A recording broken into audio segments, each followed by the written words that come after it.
afternoon, everyone. I am Naledi Mnisi of Naledi Mnisi Media Production, and today we are live in Durban, a vibrant city in South Africa, for the Disability Games. The Games brought together by many players with disabilities from KwaZulu-Natal to showcase their skills, their talents, and determination. Stay tuned for more. Asikubingelele mgazi sikwamkele kuNaledi Mnisi Media Production. Cela utshele igama, isibongo, iposition yakho bese sisathu uyasibeka ngokuthi kungani silana osukwini namhlanje njengoba sibona ukuthi abadlali bagcwele iground khona la njengoba sisesekweni. Ngizobingelela kakhulu. Igama ngusipho ngokwanqumali isibongo. Ngiusihlalo waseZululand District wesector kwa disability. Ngiphinde ngibe usihlalo naku sport naku-code yakho sport. So kushuthi ngokuhlala kwi-code yakho sport naku-sector ngigcine sengikhetheka njengomuntu oheda i-portfolio yakwa sport through i-province ohlalela i-provincial kwi-provincial council kwi-province.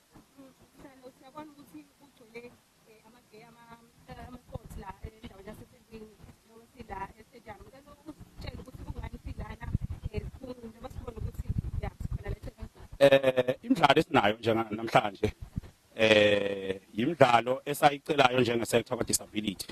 Sayicela ku sports wethu uma sihlala kwi disability parliament ngesimo sokuthi indlela esikhubazeke ngayo ihlukahlukene.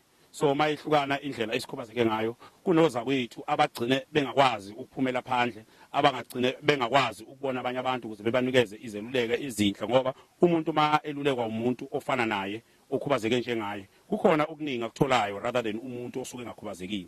So sihlangana nabantu bakwamanye ama district njengoba silasi kuma district nama district awu11 aKwaZulu-Natal. So azohlangana la kwi sector yethu kwa disability sizodlala amakhodi ngokwehlukana kwawo amakhodi. Ngiyacabanga ukuthi amakhodi esiwadlalayo la awu7, ikhodi yethu yokuqala isoccer esinawo lapha emagroundini, i-second code yethu esinawo kulama ground esikuwa seHoy Park, sino netball o-II no soccer u-II, siphinde sibe nomlabalaba, umlabalaba ke uwaphethe oyi4 ama disabilities, siphinde sibe ne-chess nayo kanjalo, siphinde sibe ne-volleyball edlalwa ngabantu bethu aba-blind naba-partial blind, nayo i-hoste eMlazi njengamanje, siphinde sibe nama-athletics ase-Kings Park njengamanje nawo ayaqhudelana ayagijima ngokwehlukana kwakhona kokukhubazeka, o-visual impact, ama-wheelchair user, o-II bonke banama-race wabo ngokwehlukahlukana. Siphinde sibe nekhodi namakhodi, ngicabanga ukuthi singaba lo-7 amakhodi, ayikho eshodayo engayibalile. So thina ke njengesector lama games ayasilekelela ezintweni eziningi ngoba ziningi izinto esizifundayo through kwamanye ama district ezenziwayo. Sithelelana ngolwazi ukuthi uma ufuna ukumove on uye phambili kuphi okubalekile, futhi ngalama games siyafisa ukuthi kutakulwe amakhono athile ukuze sibe nabantu abagcina bezidlalela ngisho national, abanye abagcina bedlala nakuma All Olympian Games. Phambili bakhona abantu lapho nje aseke badlala kuma national abasokhona la kuma district. Yes, sinabo oza kwethu abasimelele kwi district yethu nje yasophongolo. Sinayo umfowethu umfokanene odlala through ku national njengamanje, odlala i-wheelchair i-disability, odlala i-wheelchair basketball yakwa disability through yena osimele kwi province, wadlula kwi province wazosimela ku national. So ibona abantu abayingxenye yokugqumezela kwemidlalo esiyidlalayo njengosuku namhlanje.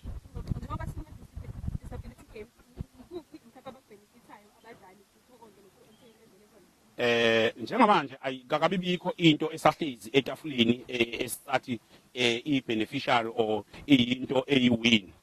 Njengamanje besisafuna ukuhlanganisa sibone ukuthi sibeka kapi ngendlela okuhlanganiseka ngayo, bese sizohlala phansi si-draft ukuthi uma kudlalwa kanje kuzodlala kanjalo. Njengamanje sinama plan athi sizobuyela kuma district njengoba sinama district awu11, sizohamba siyodlala ama league ama district azodlala ngokwama cluster.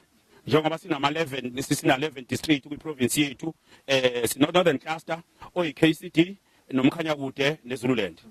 Sibuye sibe ne cluster yethu ephethe umzinyathi, iyaphatha uthukela, iyaphatha amajuba. Sibuye sibe ne cluster yethu esiphathele umgungundlovu, asiphathele iHerigwada, asiphathela ugu. Sibuye sibe ne cluster yethu ephethe uDurban Metro, yaphinde asiphathela neLembe.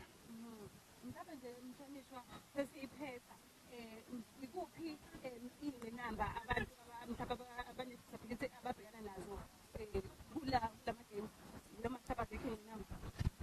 ziba khona ingqinamba mphathi wami esidibana nazo kodwa ke sithi endleleni kufundwa ngeinkinga ngoba njengamanje siseneyinkinga eindaweni ze-accommodation siba nenkinga uthola ukuthi sisendlini ozakwethu abangama wheelchair user abangakwazi uku-accommodateka kuzo nalaba abango visual impact uthola ukuthi bafica izindlu zinamashawa akakwazi ukungena eshaweni fanele ayuze ibhavu ma ekuyibathing so nje senalezo nkinganyana ezincanyana esikholwa ukuthi zizohamba zilungiseke uma ngabe ehamba eqhubeka ama games wethu.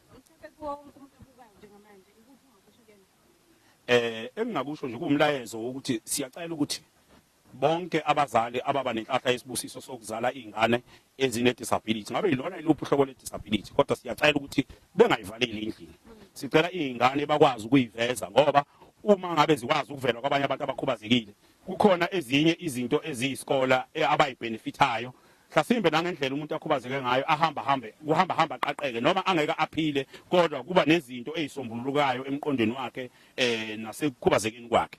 So siyacela ukuthi emakhaya bengabafihli abantu abakhubazekile.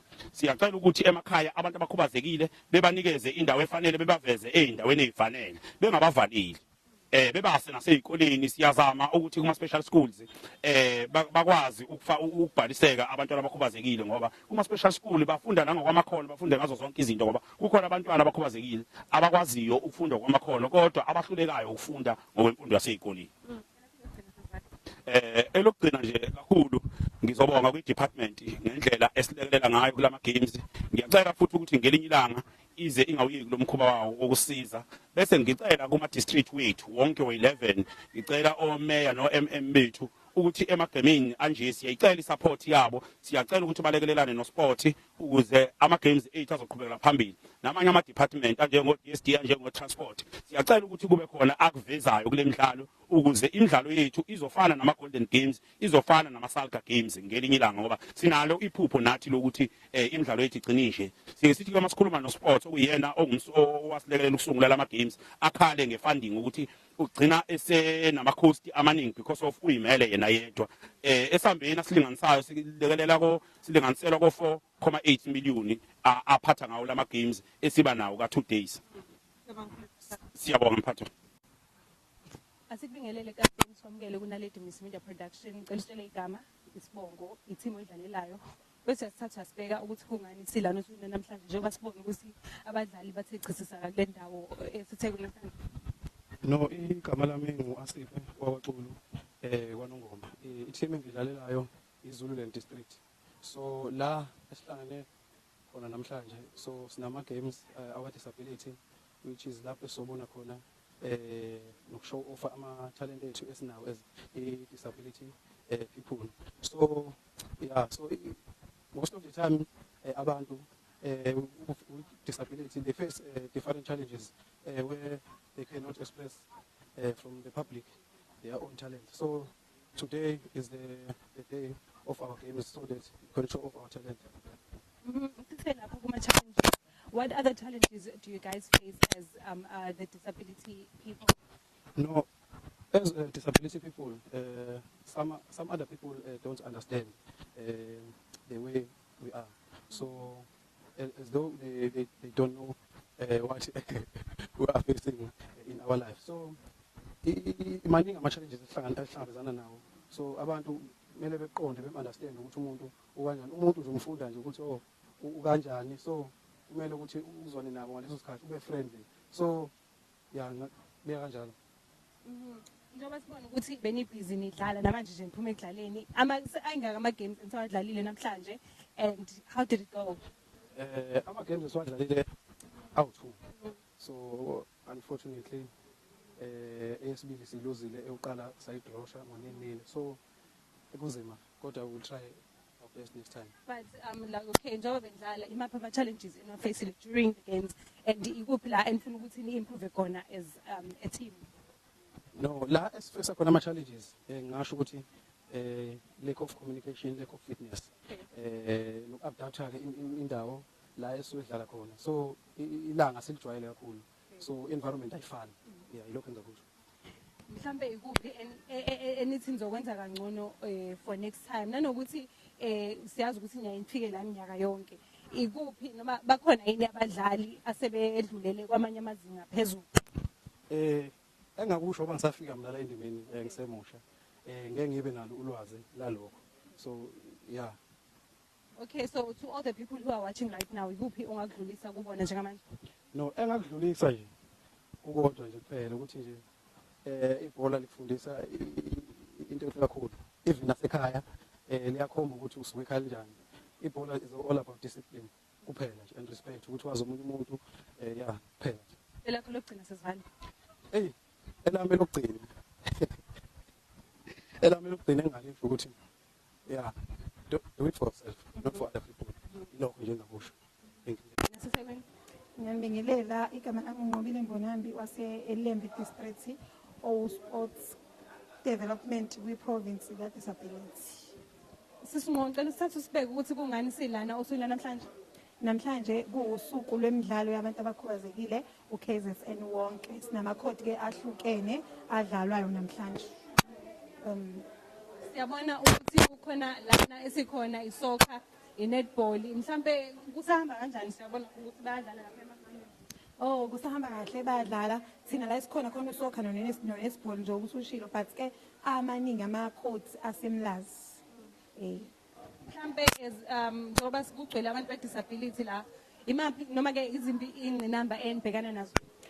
Ingqinamba esibhekana nazo kuba kakhulukazi i-accommodation because ngoba silana ama-districts afike izolo abhukhelwa then ke angithi bakhubazekile emahhotela ama-wheelchairs awakwazi ukungena ema-bathroom. Iwona ama-challenges amakhulu esibhekana nawo ke. Kwesinye isikhathi kube ukuthi sishotele ama-sponsors because abadlali bayalamba isikhathi esiningi njengamanje usola ukuthi lokhu begcina ukudla ekuseni ehhotela kanti kuba bekhona mhlawumbe isponsor noma isamahewu ngabe sebephuzile baba right. To everyone who is watching la right now, ikuphi ongakudlulisa kubona?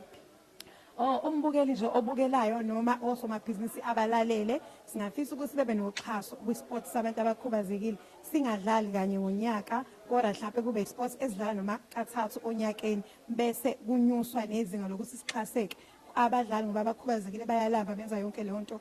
Kube ukuthi bayasixhasa nje uma kunama-sports abantu abakhubazekile kube khona o-acrylic kube khona abamahewu kube khona abama-fruits besixhase nje imidlalo esikhona izoba mnandi nama-medals ebekhona ukuze wonke umuntu ejabule then i-sport sethu bese siyadlula siya ku-national singagcini ku-province.